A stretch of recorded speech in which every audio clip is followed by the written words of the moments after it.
Ya, silakan. Baik, Pak. Baik, Assalamualaikum warahmatullahi wabarakatuh. Sebelumnya terima kasih atas kesempatan yang telah diberikan kepada saya. Baik, saya akan menjelaskan mengenai rumah industri minimalis saya, yaitu dengan tema berkesan setengah jadi, dengan dosen pengampu Muhammad Jepres. Zakaria Umar. Baik, langsung saja. Latar belakang. Baik, di masa lalu orang Eropa menggunakan bangunan pabrik yang tidak digunakan sebagai tempat tinggal mereka. Mereka membiarkan tampilan bangunannya tanpa dipoles atau diubah sedikit pun. Hal inilah yang membuat gaya industrial terlihat menarik dan berbeda dengan gaya lainnya. Berangkat dari sini, rumah industrial kemudian menyebar ke banyak negara lain termasuk Indonesia. Selanjutnya yaitu kelebihan rumah industrialis minimalis. Nah, di sini terdapat beberapa kelebihan, salah satunya yaitu tampil apa adanya, sirkulasi yang lancar, dan menunjukkan kesan sederhana, dan unsur alam yang menenangkan, penampilan dewasa dan maskulin, serta terjangkau dan ramah lingkungan karena menggunakan dekorasi yang minimal, perabot daur ulang, serta elemen desain yang serba low budget. Di sini juga terdapat kekurangan, yaitu seperti kekurangannya yaitu dinding mudah berdebu dan perbaikan yang sulit, serta terkesan kotor dan terkesan misterius.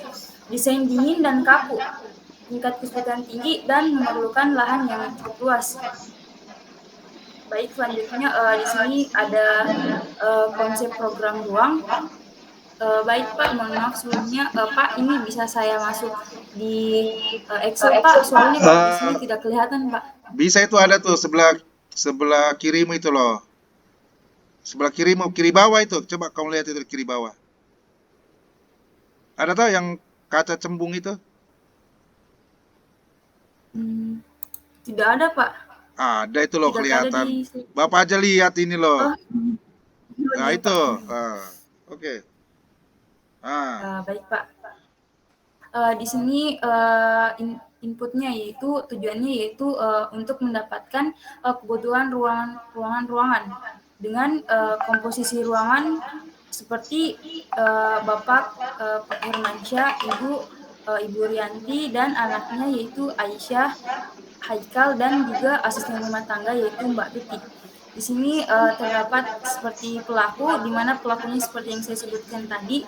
Nah, di sini pelakunya melakukan aktivitas seperti kerja kerja yaitu pada waktu pukul 21 sampai 23 dengan sifat ruangan tenang, hening, dan nyaman. Dengan zoning semi publik, kelompok ruangan bagian tengah, dan kebutuhan ruangan kerja. Di sini dia juga melakukan aktivitas seperti tidur, yaitu pada pukul 23 sampai pukul 4 pagi, dengan sifat ruangan yaitu tenang, hening, dan nyaman, dengan zoning privat, kelompok ruangan yaitu bagian tengah, dan kebutuhan ruangan yaitu ruangan tidur utama. Dan juga seperti aktivitas lainnya seperti makan pada pukul 7, pada pukul 12, dan pada pukul 17. Nah, di sini sifat ruangannya yaitu seperti nyaman, santai, dan harmonis. Zoningnya yaitu privat. Di sini terletak pada bagian belakang dengan kebutuhan ruang yaitu ruang makan. Di sini juga terdapat aktivitas seperti sholat dengan waktu-waktu yang telah ditentukan, yaitu yang memiliki sifat ruangan seperti tenang, hening, dan damai, yang zoningnya semi publik, yang berada kelompok bagian tengah, serta kebutuhan ruangan yaitu ruang sholat. Selanjutnya yaitu seperti menonton TV pada pukul 17, yaitu dengan sifat ruangan santai, nyaman, yang dengan zoning seperti privat, kelompok ruangan yang berada di bagian tengah, serta kebutuhan ruangan yaitu ruang keluarga. Di sini juga terdapat seperti hmm, di sini seperti jogging contohnya pada pukul 15, yang tentu saja sifat ruangannya sejuk, damai, yang berada pada zoning semi publik bagian belakang, yaitu yang membutuhkan ruangan olahraga. Selain itu ada juga kegiatan seperti seperti mandi pada pukul 17 yang membutuhkan sifat ruangan yang nyaman, santai, dan bebas. Di sini zoningnya privat Oke, jangan dan dibaca bagian semua. belakang serta Oke, langsung baik, saja. Pak. Total besaran ruanganmu berapa? Besaran ruang saya, Pak, Escape. itu Di escape, sekitar di escape. 276. Escape, escape. Oke. Ya, oke. Besaran ruang saya, Pak, yaitu Coba di zoom lagi. 276 meter persegi, Pak. Oke, bagus. Lanjut, slide selanjutnya. Baik, slide selanjutnya yaitu matriks hubungan ruang. Di sini matriks hubungan ruang saya inputnya yaitu dengan luas program ruang yaitu seluas 276 meter persegi, rekapan ruang seperti ruang tamu, ruang tidur utama, ruang tidur anak 1, ruang tidur anak 2, dan lain-lain. Di sini juga memiliki tujuan seperti mendapatkan ruang-ruangan yang sangat erat, kurang erat, dan tidak erat dengan dasar pertimbangan sangat erat, kurang erat, dan tidak erat. Dan nantinya akan menghasilkan output seperti contohnya pada sangat erat, yaitu seperti ruang tamu dengan ruang teras. Dan contoh pada erat yaitu seperti ruang tamu dengan ruang tidur. Sedangkan pada erat yaitu kurang erat yaitu seperti musola dan kamar mandi WC. Dan yang tidak erat itu contohnya seperti ruang tidur utama dan ruang makan. Selanjutnya yaitu pemilihan organisasi ruang. Nah, di sini pada inputnya terdapat beberapa hubungan ruang seperti yang sangat erat, kurang erat, dan tidak erat dengan tujuan yaitu untuk mendapatkan organisasi ruangan yang tepat dan dengan dasar pertimbangan seperti organisasi terpusat, organisasi linear, organisasi rudal, organisasi tercluster, organisasi grid, dan organisasi network yang memiliki kriteria seperti sesuai dengan tapak, karakteristik ruangan, efektivitas sirkulasi dalam ruangan, serta keeratan hubungan ruangan. Di sini terdapat beberapa macam seperti yang tadi saya sebutkan. Salah satunya yaitu seperti organisasi rudal, yaitu organisasi radial yang merupakan, maksud saya organisasi radial. Organisasi radial merupakan sebuah DNA terbuka yang menggapai keluar dari titik terpusat. Selain itu juga terdapat organisasi tercluster, yaitu seringkali organisasi ruang ini berdiri dari ruang-ruang berulang dan seluler yang memiliki fungsi-fungsi serupa serta membagi sebuah tanda pengenal visual bersama seperti bentuk orientasi.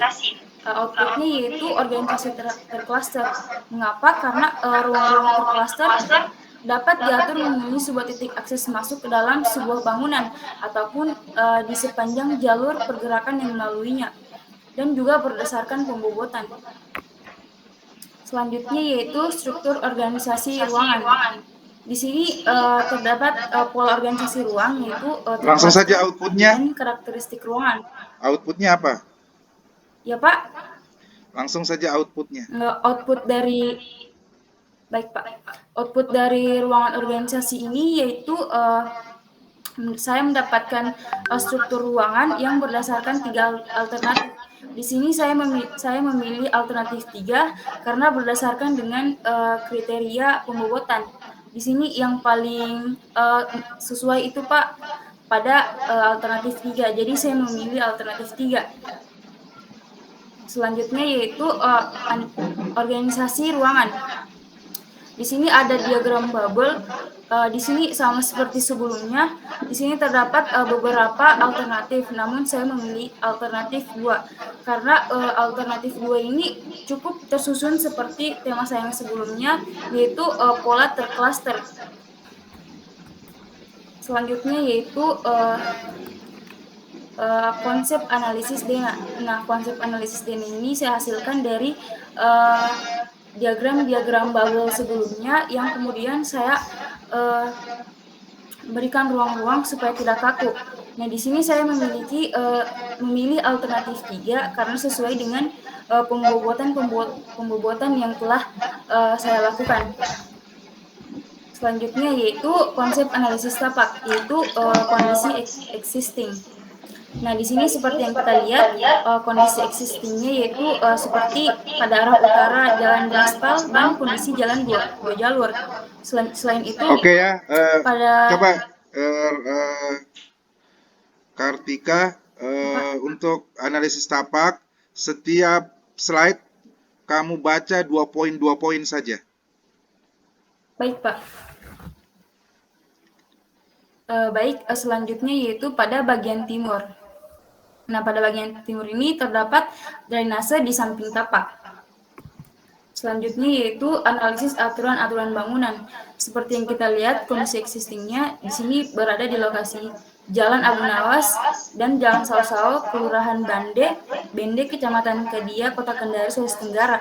Dengan tanggapan yaitu seperti di sini saya mendapatkan garis sempadan bangunan yaitu as jalan dengan luas jalan 8 meter, jadi garis sempadannya itu 1/2 dikali 8 meter, sehingga mendapatkan 4 meter minimal. Selanjutnya yaitu analisis sirkulasi. Di sini sirkulasi jalan kaki di tapak hanya tersedia di satu arah, yaitu arah utara, dan kondisi jalur kendaraan di arah timur terdapat 2 arah. Baik, tanggapannya yaitu di sini terdapat beberapa keterangan seperti membuat jalur kayak khusus kendaraan bermotor roda 4, kendaraan bermotor 2, contoh lain itu seperti sirkulasi pejalan kaki, disabilitas, dan lain-lain. Selanjutnya yaitu analisis matahari.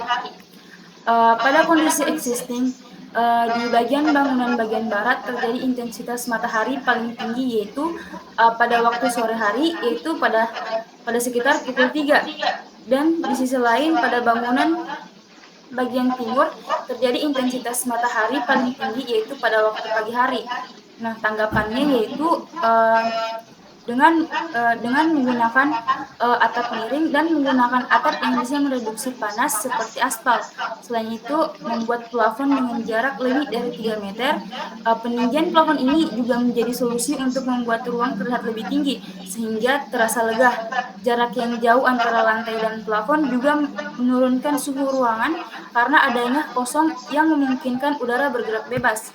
Panas dari atap bisa didinginkan dengan catatan ventilasi ruang juga harus baik. Selanjutnya yaitu analisis mata angin. Nah, di sini pada kondisi existing, hembusan angin di bagian utara cukup kencang karena berbatasan dengan jalan raya. Sedangkan hembusan angin berasal dari barat, namun tidak kencang pada sisi bagian barat karena bersebelahan dengan bangunan toko kopi kita. Tanggapannya yaitu seperti membangun atap yang tidak curam untuk mereduksi angin tinggi di arah barat dapat menggunakan pohon atau vegetasi seperti tanaman gelodokan tiang, serta membuat banyak buka-bukaan seperti jendela ventilasi yang besar-besar. Selain itu, selanjutnya yaitu analisis kebisingan atau noise. Kondisi existingnya yaitu kebisingan di sebelah utara termasuk tinggi karena bersebelahan dengan jalan raya yang dilalui banyak kendaraan yang berlalu lalang. Begitu pula di sebelah timur. Nah, tanggapannya yaitu mungkin kita bisa membuat selasar yang berongga seperti sunblock yang biasanya menggunakan poster, serta menggunakan vegetasi yang rendah. Serta kita juga bisa mendorong bangunan jauh ke belakang dari arah bising, misalnya dari 10 meter ke 20 meter. Selanjutnya yaitu analisis vegetasi. Atau Kartika Nah, minum di dulu. sini tidak Pak. Oh iya, silakan. Oke. Lanjut saja Pak. Baik Pak, selanjutnya yaitu kondisi existing. Nah, di sini pada tapak tidak terdapat vegetasi di sebelah barat tapak dan terdapat beberapa pohon besar di arah utara atau depan tapak. Nah, tanggapannya atau solusinya yaitu mungkin bisa dibuatkan rumput sebagai ground cover, terus gelodokan tiang sebagai pengarah, dinding pembatas, serta estetika, serta penggunaan pedu yang berada di sekitar area penunjang tapak. Selanjutnya yaitu analisis view. Di sini seperti yang kita tahu, kecepatan kendaraan itu sangat tinggi, serta arah utara memiliki pemandangan yang sangat indah karena terdapat UMTQ. Tanggapannya yaitu mungkin penggunaan fasad sefungsional mungkin dan estetis, mungkin sesuai dengan tema bangunan perancangan arsitektur. Misalnya seperti saya yaitu industrialis minimalis. Ini side plan yang dihasilkan dari sirkulasi dan analisis tapak lainnya. Selanjutnya ini adalah side plan. Baru pakai nyala video. Nah, baik. Selanjutnya yaitu transformasi bentuk dasar bangunan. Nah, di sini sudah terdapat beberapa analisis atau literatur yaitu untuk mencapai tujuan mendapatkan bentuk bangunan yang sesuai tapak dan sesuai dasar pertimbangan dan kriteria. Mungkin bisa dilihat. Selanjutnya yaitu transformasi bentuk dasar bangunan. Di sini dengan melakukan pengurangan bentuk, maka dihasilkan bentuk yang sesuai. Bangunan berasal dari bentuk kotak. Nah, pada bangunan dilakukan pengurangan bentuk yaitu subtraktif. Nah, di sini juga terdapat beberapa literatur untuk penampilan fasad yang juga memiliki berbagai dasar pertimbangan. Selanjutnya yaitu mengenai literatur yang kita dapatkan, seperti di sini studi literaturnya penggunaan warna dinding unvised. Nah, dinding yang hanya dilapisi semen atau beton yang bahkan belum dicat, mungkin seperti yang ada pada gambar. Di sini juga ada atap rumah yang meruncing seperti pada bagian rumah-rumah masa lalu. Nah, di sini juga terdapat seperti yang kita lihat pada gambar, terdapat beberapa vegetasi pohon. Di sini pada bangunan saya juga saya letakkan beberapa pohon. Nah, selain itu juga terdapat bukaan-bukaan. Hadirnya bukaan dapat membuat sirkulasi udara dan pencahayaan menjadi lebih baik di rumah. Efeknya rumah menjadi lebih sangat sehat, nyaman untuk ditinggal dalam waktu yang lama. Dan yang lain itu seperti penggunaan wood wall pada rumah sebagai penambahan estetika.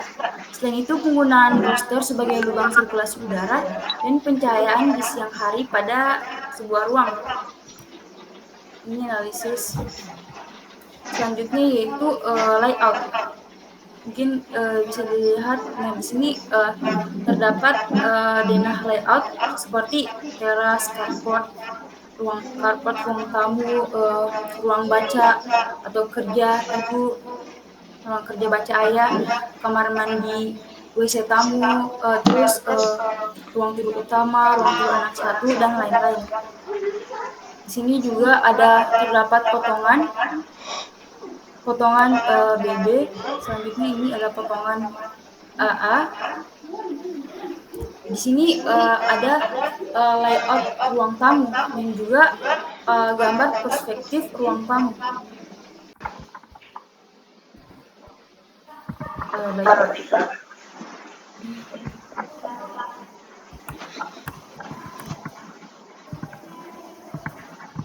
Nah, baik Pak, di sini hasil analisis vegetasi saya yaitu di sini di sekitar tapak saya, di tapak di sini saya kasih vegetasi Pak.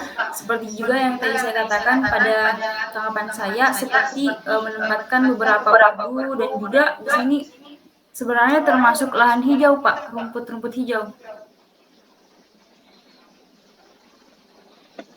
Oke. Terus itunya yang kamu desain situ apa? Tanamannya apa saja? Di sini Pak, sebenarnya di sini yang saya desainkan di sini terdapat jalan setapak untuk sirkulasi pejalan kaki. Di sini pada bagian depan sini terdapat ram untuk disabilitas, Pak. Selain itu di sini juga saya menempatkan seperti zebra cross, berhubung ini termasuk jalan besar, dan juga lampu merah karena di sini terdapat pertigaan. Itu sirkulasi ya. Iya, Pak. Oke. Kalau vegetasi,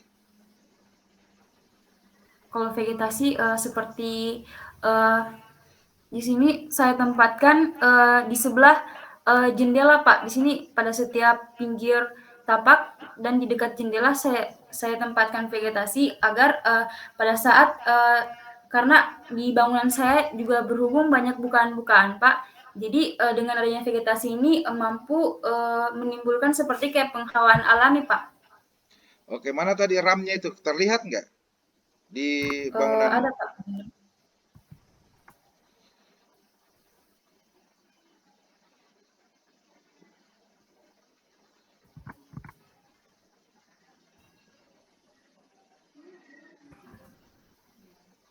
Ini Pak, mungkin kurang terlihat, tapi di sini saya miringkan, Pak. Oke, bagus. Oke, ya keren ya. Oke, coba buka transformasimu.